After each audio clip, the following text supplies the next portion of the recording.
Bueno, mis chismosas, el tema de hoy viene curiosito. Agárrense las pelucas porque el chisme está servido.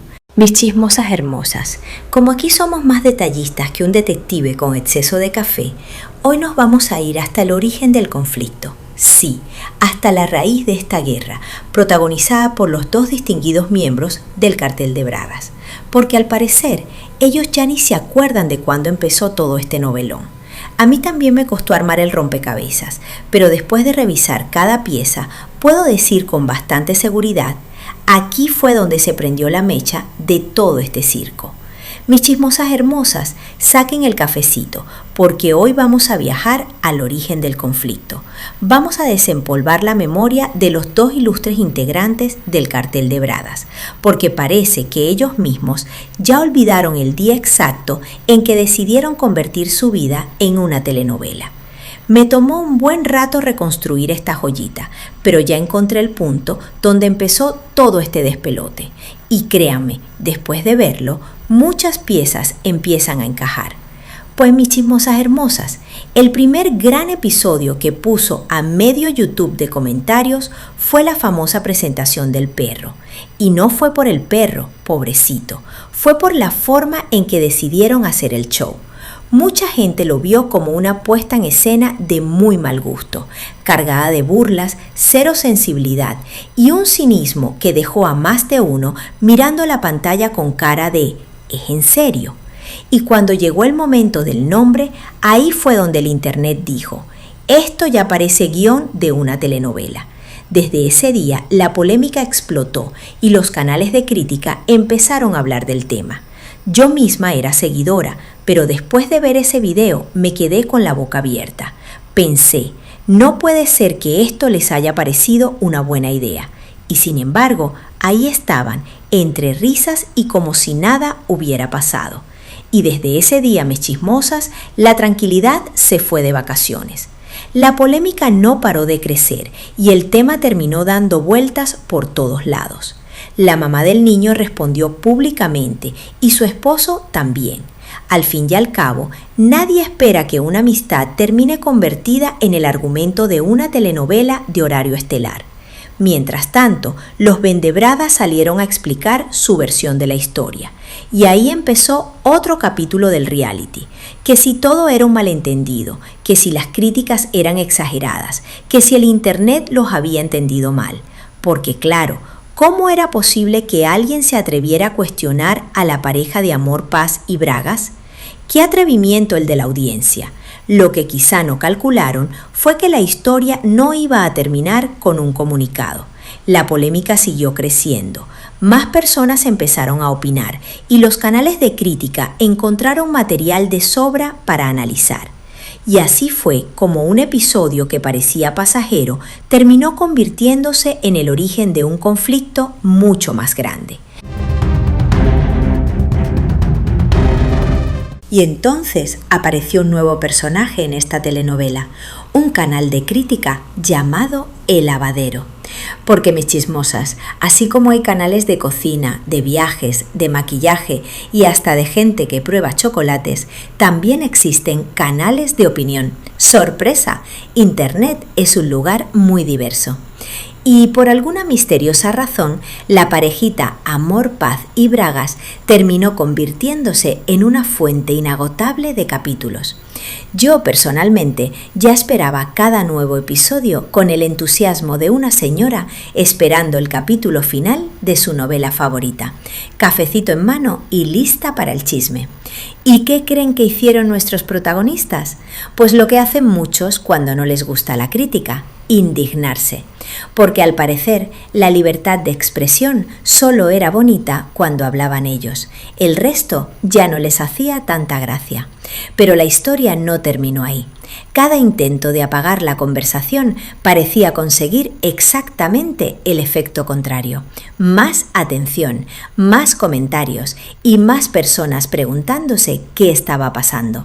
Y así, lo que pudo haber sido una polémica pasajera terminó convirtiéndose en una serie con demasiadas temporadas y unos protagonistas que, sin querer queriendo, nunca dejaban de darle material a los guionistas del internet. ¿Y qué creen que hicieron nuestros distinguidos vendedores de panties? Exacto.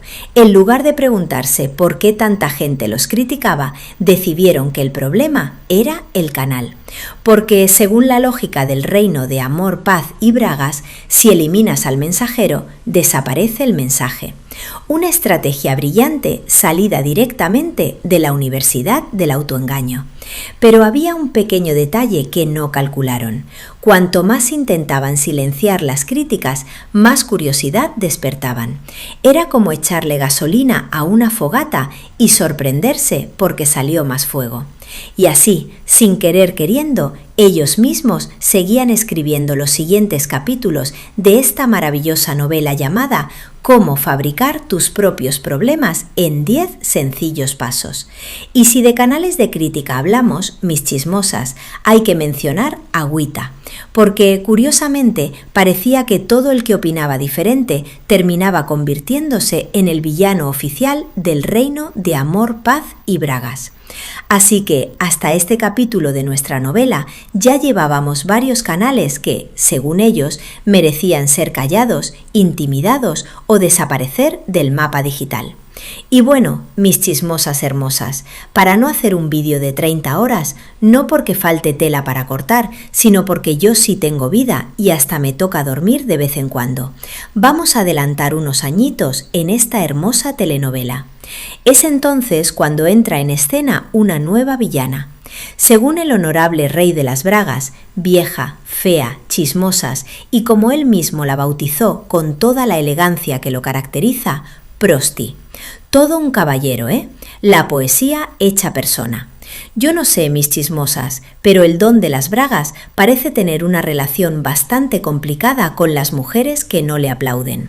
Quién sabe, a lo mejor alguna vez le rompieron el corazón y desde entonces decidió declararle la guerra al género femenino. Es una teoría. Pues resulta que la rubia empezó a hacer vídeos de crítica sobre las latinas en Turquía. Vivía allí, conocía el ambiente, la cultura y tenía su propia opinión. Pero tampoco contaba con que se iba a topar con personajes que confundían cualquier crítica con un ataque personal digno de convocar una cumbre de emergencia. En uno de esos vídeos cuestionó el supuesto gran imperio comercial de las toallas y demás maravillas del emprendimiento. Dio su versión y lanzó críticas bastante fuertes sobre la forma en que, según ella, manejaban su negocio. Lo curioso es que el tema ya llevaba tiempo circulando, no era precisamente una exclusiva de última hora. Pero, ¡ay, mis chismosas! Parece que esa crítica cayó como limón en una herida abierta. No gustó absolutamente nada. Y cuando una crítica deja ese saborcito amargo, hay quienes simplemente pasan la página y hay quienes prefieren guardarse el veneno para servirlo bien frío en el siguiente capítulo. Porque en esta novela los rencores no vencen, se coleccionan. Y aquí fue cuando, mis chismosas hermosas, el rey de las bragas dijo: «No más». Nadie, absolutamente nadie, va a tocar mi imperio de panties y toallas sin pagar las consecuencias. Y desde ese momento parecía que la misión principal ya no era vender mercancía, sino hacer callar a la rubia. Mientras tanto, la rubia seguía publicando sus críticas sobre las latinas en Turquía, hasta que un día contó que alguien amenazaba con difundir un vídeo muy íntimo suyo. El ambiente cambió por completo y el chisme pasó de telenovela a serie de suspenso. Y al día siguiente, ¡boom!, el internet explotó. Empezaron a aparecer publicaciones, comentarios y enlaces por todas partes. Pero lo que más me dejó con la boca abierta fue el espectáculo en Instagram. Los vendebragas lanzaron una campaña contra la rubia y lo dedicaron semanas y semanas. Mis chismosas, aquello parecía una maratón. No eran 2 ni 3 historias, eran decenas y decenas de estados todos los días. Casi 100 historias diarias dedicadas al mismo tema. Yo ya no sabía si estaba viendo una cuenta de Instagram o un canal de noticias transmitiendo las 24 horas. Era historia tras historia, burla tras burla, indirecta tras indirecta. Si Instagram hubiera pagado horas extras, ese mes se hacían millonarios. Y yo solo miraba la pantalla pensando, ¿pero esto es real? ¿De verdad alguien tiene tanto tiempo libre? Porque una cosa es responder una crítica y otra, muy distinta, es convertir las historias de Instagram en una temporada completa de una telenovela. Parecía que el botón de agregar a tu historia estaba trabajando más que el botón de publicar. ¿Saben qué, mis chismosas hermosas? A mí me encantaba el contenido de la rubia, y lo digo sin vergüenza. La mujer editaba bien, contaba bien el chisme, tenía gracia y sí, de vez en cuando se pasaba a 3 pueblos. Pero una cosa es pasarse de la raya y otra muy distinta lo que vino después. No, mis amores, eso ya jugaba en otra liga. Una cosa es ver y juzgar y otra es mandar al marido algo de este nivel y claramente con un solo propósito. Y es borrar de la mapa a la rubia con todos armas posible y mejor por las manos de su propio marido. Porque si yo quisiera vengarme de alguien, pues salgo, hago mi vídeo, cuento el chisme y hasta me tomo un vinito mientras lo edito. Pero de ahí a involucrar al esposo. ¡Ay, no! Eso ya es bajar al sótano del sótano. Yo jamás sería capaz de hacer algo así. Hay límites, mis chismosas, y cuando uno los cruza ya no está jugando ajedrez, está incendiando el tablero. Porque las dolidas latinas en Turquía mandaron al esposo de la rubia el famoso vídeo exclusivo para adultos. Y no solo a él, sino a todas las creadoras de contenido vinculadas con chismes con latinas en Turquía. ¿Qué le parece la movida? En mi opinión, es una tremenda bajeza de quien lo hizo. Y miren que yo ya tengo mis 60 años bien vividos. He visto novelas mexicanas, turcas, brasileñas, divorcios, suegras poseídas, amantes escondidos en el closet y hasta gemelos malvados. Pero una polémica tan enredada como esta, pocas veces. Cada capítulo era peor que el anterior. Yo decía, bueno, ya tocaron fondo. ¡Ja! Al día siguiente descubrían un sótano nuevo. Y ahí estaba yo, con mi cafecito en una mano y las palomitas en la otra, pensando, Señor, ¿quién escribe esta novela? Porque al guionista deberían subirle el sueldo o mandarlo de vacaciones. Pero, mis chismosas hermosas, la rubia no era precisamente de las que ponían la otra mejilla. ¿Qué va? Agarró su única espada, su canal de YouTube. Qué chistoso, ¿no? Lo mismito que la vendedora de bragas está diciendo ahora.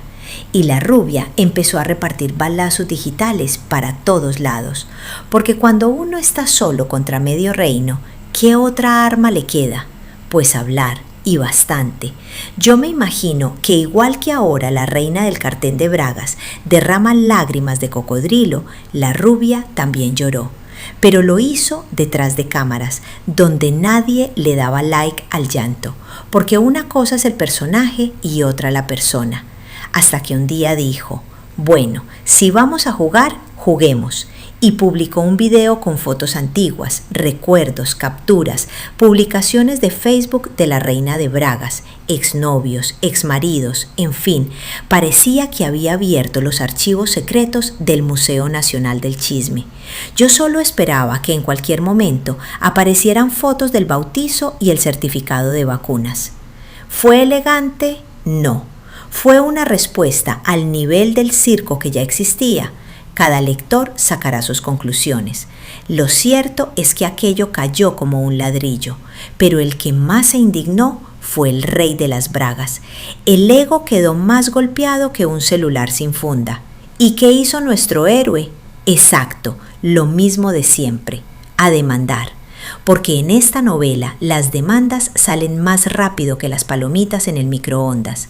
Si alguien estornuda, ellos demandan. Si alguien bosteza muy fuerte, ellos demandan. Pobres vecinos de esa gente, yo cruzaría la calle por si acaso. No vaya a ser que respirar el mismo aire termine convertido en apropiación ilegal de oxígeno y amanezcan con una notificación judicial en el buzón. Mis chismosas hermosas, hagamos memoria, porque la memoria es gratis, aunque a veces parece escasear. Uno de los puntos más importantes de las acusaciones contra la mexicana y la rubia es que, según su versión, alguien descubrió su dirección. Y aquí es donde la imaginación decide tomarse vacaciones en la realidad. A ver, si yo misma publico mi casa en todas las páginas posibles del planeta para alquilarla, venderla, anunciarla en Turquía, Rusia, Ecuador y si hace falta hasta en Marte, con mapas, fotos de la fachada y ubicación incluida, ¿quién exactamente hizo el trabajo detectivesco? ¿Sherlock Holmes o el botón de Google? Porque seamos sinceras, no hace falta contratar a la CIA cuando el anuncio ya viene con el mapa, el barrio y casi las instrucciones para llegar. Entonces surge la gran pregunta filosófica de este siglo. Si toda la información está publicada por sus propios dueños en Internet, ¿la culpa es de quien la ve o de quien decidió poner un enorme letrero digital diciendo «aquí está»? Es como dejar la puerta abierta, poner un cartel luminoso que diga «casa en venta», repartir folletos por media ciudad y después sorprenderse porque alguien encontró la dirección. Un verdadero milagro digno de estudio. Pero así funciona el reino de la fantasía. Primero se publica todo, luego se acusa al público de haber visto lo que estaba publicado. Un argumento tan sólido como un castillo de arena en plena tormenta. Y colorín colorado, el sentido común volvió a perder otra batalla. En este cuento, el vendebragas jura que todo el mundo quiere invadir su privacidad. Pero resulta que fue él mismo quien dejó media autobiografía sembrada por Internet. Él mismo publicó su vida desde nacimiento, donde viven sus padres, ni más ni menos en Google. ¡Qué habilidad tan impresionante para tropezar con la misma piedra y luego demandar a la piedra! Yo ya no sé si necesito un abogado, un detective o un traductor de lógica. Porque, mis chismosas, si el personaje abre la puerta, enciende las luces, pone un cartel gigante de bienvenidos y después grita «¿Quién dejó entrar a la gente?», una se queda pensando ¿quién escribió ese guión? En este universo de ficción, la culpa siempre hace turismo. Viaja por todos los países, visita a todos los vecinos, saluda a todos los conocidos, menos al protagonista. Ahí nunca encuentra la dirección. Confieso que pagaría una entrada solo para ver el juicio de esta novela, no por el drama, sino por la gimnasia mental. Sería fascinante escuchar cómo un personaje intenta convencer al juez de que el mayor responsable de lo que él mismo publicó es cualquier otra persona. Pero así son las cosas en este pueblo imaginario. Los espejos siempre tienen la culpa de reflejar. Y así, mis chismosas hermosas, al pasito y sin correr porque el chisme bien cocinado sabe mejor, llegamos al primo de las grandes ligas inmobiliarias de Estados Unidos. Sí, ese mismo que según los pajaritos de la comarca también terminó en la lista VIP de investigaciones internacionales de la mexicana y la rubia. Pero aquí viene la parte que ni el mejor guionista de telenovelas se habría atrevido a escribir. Los mismos pajaritos que juraban estar protegiendo la privacidad del pobre primo, pero los mismos fueran los primeros en publicar el nombre, el teléfono, la dirección y si les lavan 5 minutos más, hasta el color de las cortinas del baño. Una estrategia tan brillante que parecía un concurso de ¿quién filtra más información mientras acusa a los demás de filtrarla? Enseñaron la dirección de nuestros familiares. Uno se queda más frío que un pingüino en la Antártida cuando escucha semejantes acusaciones. Lo más curioso es que la propia familia convirtió la privacidad en un reality show. Miren a Yeli, es de chiste las cosas que nos enseña esta doña.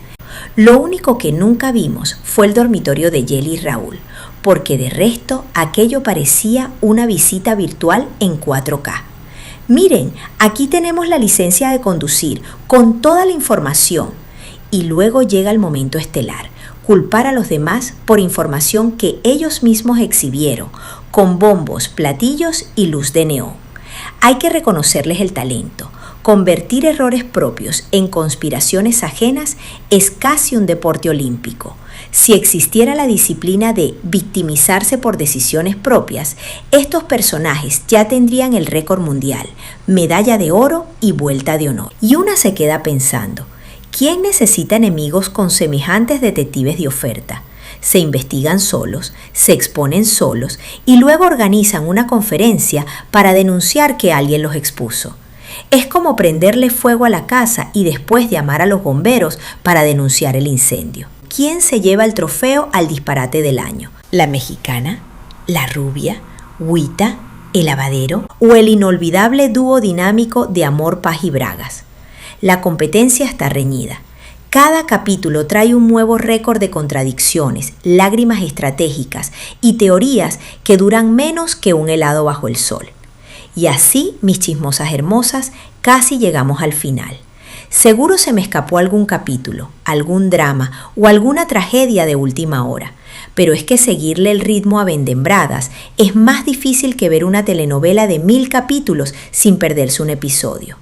Dalis y Mehmet tienen un talento muy especial, reinventar la historia cada vez que la cuentan. Hoy dicen una cosa, mañana la contradicen y pasado mañana aseguran que jamás dijeron lo anterior. Una memoria tan creativa que haría sonrojar hasta el mejor escritor de fantasía. Pero ojo, hay reglas sagradas en este reino imaginario. La primera, la admiración es obligatoria. Debes aplaudir sus logros, celebrar su supuesta vida perfecta, repetir que todo lo hace mejor que el resto del planeta y asentir con la cabeza aunque el cuento cambie cada 15 minutos. La segunda regla es todavía más importante. Jamás, bajo ninguna circunstancia, hagas preguntas incómodas. ¿Por qué? Exacto, porque las preguntas son deporte extremo y cualquier duda puede convertirse mágicamente en otro capítulo del gran drama nacional. Y la tercera regla es mi favorita. Todos los demás son los villanos. Da igual quién seas, qué hagas o qué digas, el resto del mundo siempre está equivocado. Los únicos héroes oficiales de esta historia son Dalis y Mehmet, los eternos guardianes de Amor, Paz y Bragas, que sobreviven una vez más a las terribles amenazas de la lógica, la memoria y las hemerotecas. Dicen los viejos libros que la crítica nació casi al mismo tiempo que el ser humano aprendió a hablar. Porque, seamos sinceros, el primer cavernícola que inventó la rueda seguramente tuvo otro al lado diciendo «Sí, pero la hubieras hecho más redonda». Y así comenzó todo. En la antigua Grecia, donde nacieron grandes filósofos como Sócrates, Platón y Aristóteles, la gente discutía absolutamente de todo. Se reunían en las plazas para debatir política, arte, filosofía y hasta la mejor manera de gobernar una ciudad. Hacer preguntas era una forma de aprender, no un delito. Nadie podía crecer intelectualmente si nadie cuestionaba sus ideas. Luego llegó la antigua Roma. Los senadores discutían durante horas, los escritores se burlaban de los poderosos mediante la sátira y los ciudadanos comentaban la vida pública con una pasión que hoy haría parecer tranquilos hasta algunos programas de televisión. Claro que la crítica no siempre era bienvenida. Algunos emperadores tenían el sentido del humor tan pequeño como una moneda. Si la opinión no les gustaba, el crítico podía terminar con más problemas que aplausos. Parece que ciertas costumbres viajan por los siglos. Con el paso del tiempo aparecieron los periódicos, los libros, la radio, la televisión y finalmente las redes sociales. Cambiaron las herramientas, pero no la naturaleza humana. Seguimos opinando, criticando, elogiando, debatiendo y de vez en cuando exagerando un poquito o un muchito. La diferencia es que una crítica no es automáticamente un ataque. Cuestionar una idea no significa odiar a una persona. Discrepar no convierte a nadie en enemigo. Si así fuera, Sócrates habría pasado toda su vida bloqueando gente en Internet. Las sociedades avanzan cuando pueden debatir, hacer preguntas y escuchar respuestas. Cuando toda crítica se interpreta como una guerra personal, el diálogo desaparece y solo queda un enorme concurso para ver quién se ofende primero. Y como suele decirse, quien no soporta una pregunta difícil quizá no estaba buscando conversación, sino un club de admiradores. Quiero terminar este vídeo con un comentario que me encontré por allí, y era algo así. El catarsis de Dani y Manet sería que pidieran perdón públicamente por ponerle al perro el nombre del hijo de la mexicana y que retiraran la demanda contra la rubia. Ahí sí, milagrosamente, la paz aparece. Porque eso de salir a pedir paz mientras viven coleccionando polémicas ya parece un chiste. Un día una pelea, al otro una demanda, luego una acusación y cuando baja el rating otro escándalo. No se puede vender paz cuando el negocio es el drama. Si de verdad quieren tranquilidad, empiecen por bajarse del carrusel del show, porque vivir fabricando conflictos cada rato debe ser agotador, y para los que los ven, también. Estoy totalmente de acuerdo con este comentario. Ya saben, reinonas, sean buenas, critiquen lo que vean injusto, tengan la mente sana y en paz. Que Dios, nuestro Jesucristo, nos cuida y nos protege de todo lo malo. Bendiciones, mis chismosas. Nos vemos pronto.